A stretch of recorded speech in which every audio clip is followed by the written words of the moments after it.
provide something that someone else thinks others need to hear. That's why they invited you to speak.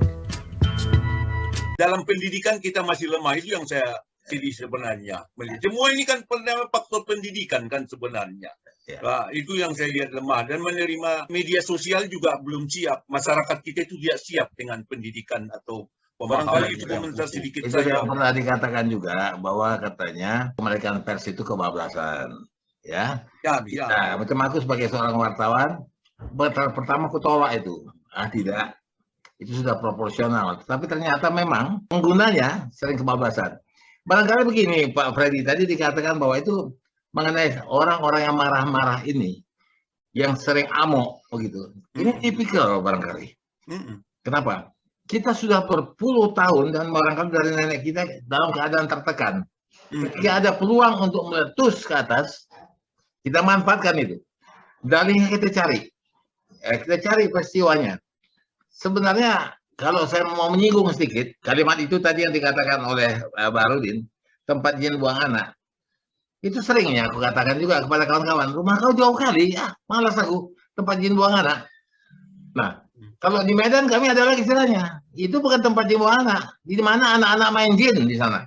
Sebetulnya, ini tipikal orang marah, hanya soal karena diteriakan maling, karena uang parkir, menghilangkan nyawa orang. Kita kan sebetulnya sudah mengatakan kita bukan bangsa barbar, tetapi tindak laku kita masih barbar, kita masih barbarian, kita masih marah. Dan yang lucunya, yang marah itu kadang-kadang orang yang tidak bersangkut paut dengan masalah itu. Kenapa ada semacam, let's say, terposlero atau bersimpati? Saya kasih contoh kecil. Saya pernah mau parkir di satu rumah makan hanya untuk membeli makanan. Jadi ada satu mobil kijang, ketika dia mau parkir dia menyerempet Gojek. Hanya jatuh saja motor itu, tak begitu aja. Tapi tukang Gojek ini menggebrak mobilnya dan kemudian teman-temannya ikut menggebrak. Who are you? Itu hanya soal sepele dan itu kemudian mobil itu digoncang-goncang dan ketika saya lihat belakangan bahwa ternyata di dalam itu seorang ibu-ibu. Kesalahan yang biasa.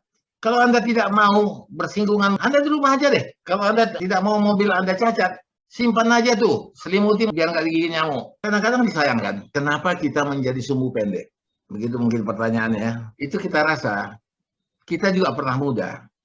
Sumbu kita pendek. Baru orang ngomong ujung aja kita udah marah. Karena kita tahu kemana ucapan kau itu. Tetapi, yes go passing by, kita mulai matang. Tetapi maka tadi saya agak kaget waktu Pak Freddy bilang, justru orang yang di atas 35, yang katanya sampai 45, bahkan mungkin yang sampai 50, 60 masih ada yang naik darah aja kerjanya. Kalau nggak marah satu hari, pusing kepalanya. Nah, ini satu hal yang bagaimana? Kita sama-sama berangkat tua lah sekarang. Ya, usia kita tidak terpaut jauh. Ini kalau kita lihat kawan saya nih Pak Naina ini, saya mengenal dia pada waktu dia masih menjadi atas pers di KBRI di Washington ya. Nah, itu kalau orang melihat dia seakan-akan dia pemarah, pemberang kata orang Padang. Iya. Nah, tapi lihat sekarang saya agak sedikit melihat hal yang miris. Bagaimana kita berkomunikasi jelek sekali, Fred. Ya, komunikasi kita bercakap-cakap dalam bentuk tulisan yang ada di Facebook atau di media sosial itu sangat jelek kalimatnya. Kenapa? Saya adalah wartawan, sudah 49 tahun. Tahun ini saya jadi 50 tahun jadi wartawan. Begitu sulitnya untuk mencari kata yang tepat supaya tidak menyinggung hati orang. Tapi mereka tidak peduli. Apa yang mereka buat, mereka masukin aja. Nah, karena tidak ada yang edit. Kalau kita dulu udah kita pikir berhari-hari kata itu, kalimat itu, masih diedit juga sama orang. Kita kasih, tolonglah edit. Nah sekarang everybody can become a journalist. Dia bisa nulis, bukan jurnalis, writer lah. Kalau jurnalis ya ada pendidikannya. Dia tulis apa saja, tanpa saring, tanpa memikirkan ulang, dia keluarkan. Dan lihat, yang susahnya lagi, daya tangkap manusia, ya orang-orang itu negatif. Dan kemudian bersimpati, berkelompok. Bagaimana misalnya tadi Gojek tadi? Kenapa mereka mesti ikut? Ada semacam kesamaan nasib yang sekarang harus kita bela teman kita. Berarti apa? Manajemennya tidak baik. Sama ya Pak Freddy, Pak Naina. Berapa banyak kita lihat, misal saya sebut aja namanya, supir Bluebird, tabrakan sama yang lain. Nggak ada tuh supir-supir Bluebird lain yang ikut-ikutan. Ada kesadaran. Maka saya pernah bilang ya Pak Barudin, pembenahan Gojek itu bukan di kendaraan, bukan di motornya, bukan di apanya, tetapi di mentalnya. Mereka kayak harimau tumbuh sayap sekarang. Pakai jaket itu kayaknya udah nggak bisa diganggu deh. Nah, ini saya udah lihat ini sebagai sikap. Maka itu terpantullah juga di dalam kita punya medsos. Di dalam Facebook kita. Kita tidak lagi sopan untuk berbicara. Kita bisa dimarahin orang, itu terutama. Nah, dan kemudian kita terpancing untuk marah lagi. Nah, jadi Pak Barudin, kalau dulu mau taruh di Semarang ada 10 sifat jelek dari manusia Indonesia, sekarang udah ada 100 barangkali. Bisa jadi. Ya, bisa jadi. Ya, saya mungkin bisa saya tambahkan Pak Tulung, Pak Naina. Jangan marah. Ini juga hanya pengalaman saya aja. Saya lihat juga para politisi juga seperti itu, lebih dominan mikirin diri sendiri aja.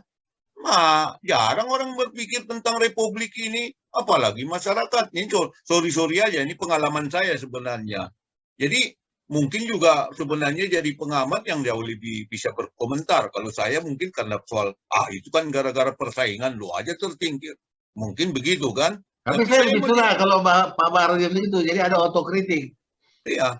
Jadi saya melihat seperti itu. Dan ini yang menjadi contoh kepada generasi atau pihak lain.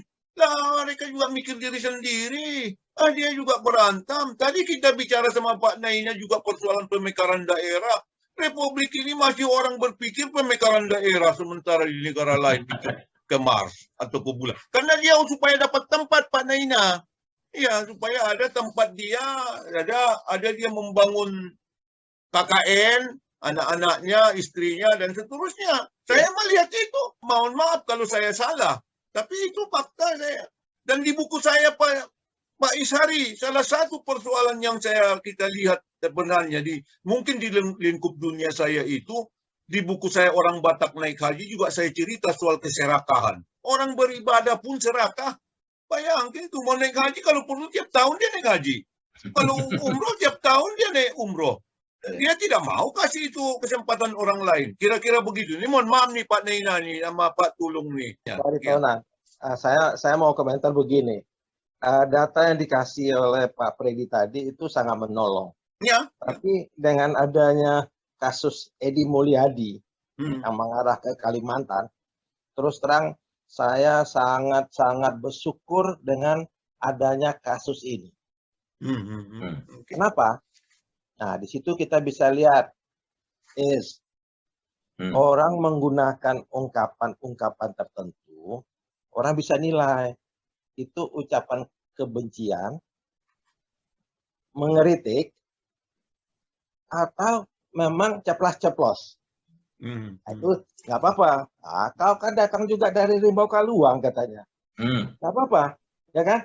Tetapi begitu seorang tokoh, apalagi ngaku wartawan atau pernah nyalek, terus dengan nada sedemikian rupa, itu menggunakan metafora seperti itu tidak bisa dibenarkan. Nah, saya senang kasus ini terjadi. Kenapa? Ini contoh bagi semua, baik kalangan politisi, ya kita ini semua, generasi muda, hati-hati dengan mulut kamu. Tidak bisa zaman sekarang dengan adanya medsos, orang paling lupa melakukan saring. Dia paling cepat dia sharing aja. Main tombol aja kan, pencet bablas itu. Dia baca judulnya doang. Paling banyak orang itu sudah terprovokasi. Saya terus terang, paling sering saya melakukan netralisasi setiap ada gorengan yang muncul. Mungkin saya punya kelompok WA itu ada sekitar 20-an lah. Mulai dari SD itu. Segala macam kelompok. Nah, itu saya berusaha untuk menetralisir. Saya sampai bilang begini. Ini yang buat orang bodoh.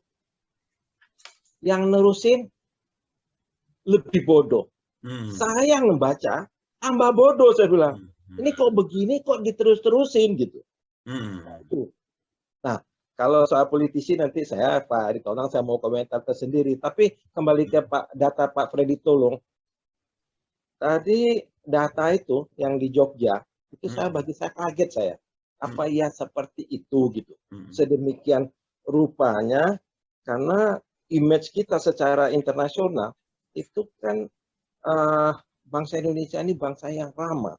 Tapi hasil penelitian dia terhadap katakanlah ungkapan pengalaman dia di Jogja, tahu-tahu dibully sedemikian rupa sehingga dia melakukan penelitian dan dia berani ngomong kalau bangsa kita itu bangsa yang rudes katanya. Paling kurang ajar itu kan. Kata-kata rudes dia pakai sana. Rudes katanya. Itu dia pakai kalau nggak salah saya baca. It's very rude, dia bilang. Ya kan? Dia gunakan. Saya jadi mikir, apa ya seperti itu? Mungkin lembaga pendidikan kita, ini mungkin gawainya Departemen Dignas kita, yang mulai dari sekarang menjadikan isu ini, media medsos, kata Is tadi kan, kalau kita kan dulu punya editor, yang mengedit setiap apa yang kita tulis itu. Saya juga di DPN itu juga lama menangani naskah sebagai editor, tapi di medsos ini nggak ada. Main nggak pakai pena, main jari tunjuk aja, bablas tuh barang. Dan itu menimbulkan rasa kebencian, dendam, sakit hati. Dan ini yang harus kita atasi bersama. Bagaimana yang Pak Freddy tadi bilang, memang politik kebangsaan ini memang harus kembali lagi ke bangku lembaga-lembaga pendidikan kita, katakanlah mulai madrasah, SD umum, tempat-tempat. Nah, ini yang bagaimana kita terutama PAUD Pak Naina. Termasuk PAUD Pak Naina. Ya, mungkin dari sekarang, betul. Ya. Betul.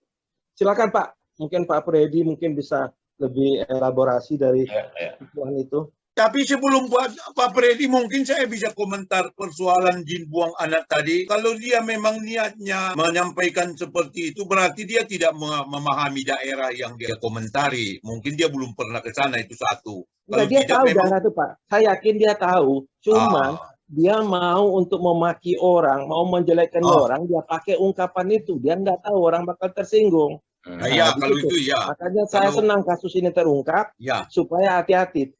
Ya, makanya memang setiap politisi, setiap orang harus memahami apa yang mau dia omongkan dan siapa yang itu yang saya ingatkan tadi kan, siapa yang mau mendengar ya. Tidak hanya politisi Pak, orang apalagi yang dalam jabatan pemerintah, jabatan negara itu makin tinggi, dia makin harus hati-hati. Apalagi di negara NKRI ini. Oh, saya dulu waktu di akademi Pak, kita diwanti-wanti Pak, masalah budaya, baik sikap, tindak, bahasa, itu diwanti-wanti karena perbedaan antara timur dengan barat. Berbeda. Budaya orang Ambon dengan budaya orang Sumatera, orang Padang makan pakai tangan. Kalau zaman dulu Pak, tahun 60-an, orang Ambon, orang Manado ngelihat orang Padang pakai tangan, muntah dia Pak. Mungkin Pak Freddy pernah juga dengar ungkapan itu. Coba tanya itu, lihat orang Padang makan pakai tangan gimana dulu tuh. Orang Manado kan udah dilatih pakai garpu sendok kayak makan sekarang itu.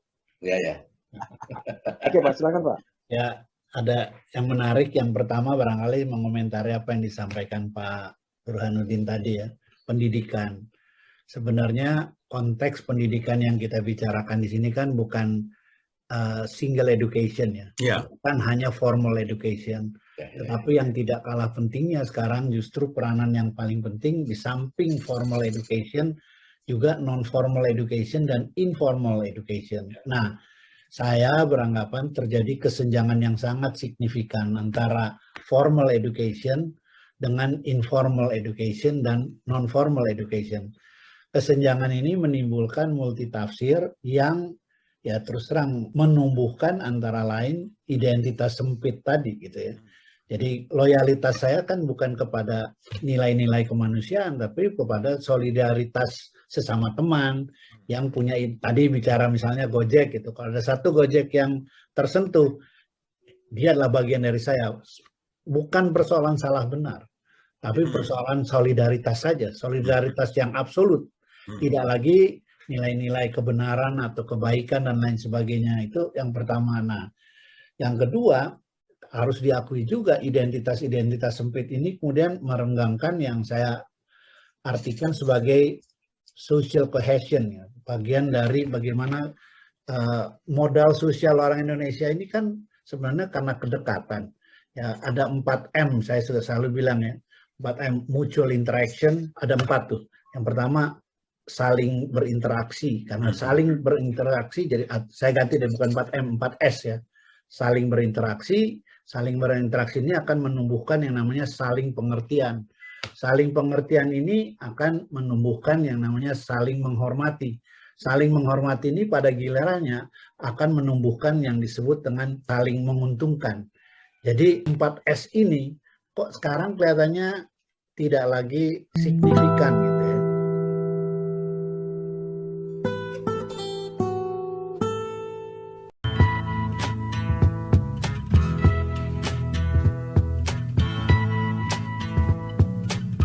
There's battle lines being drawn.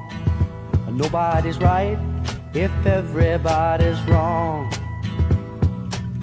Young people speaking their minds are getting so much resistance from behind. Time we stop. Hey, what's that sound? Everybody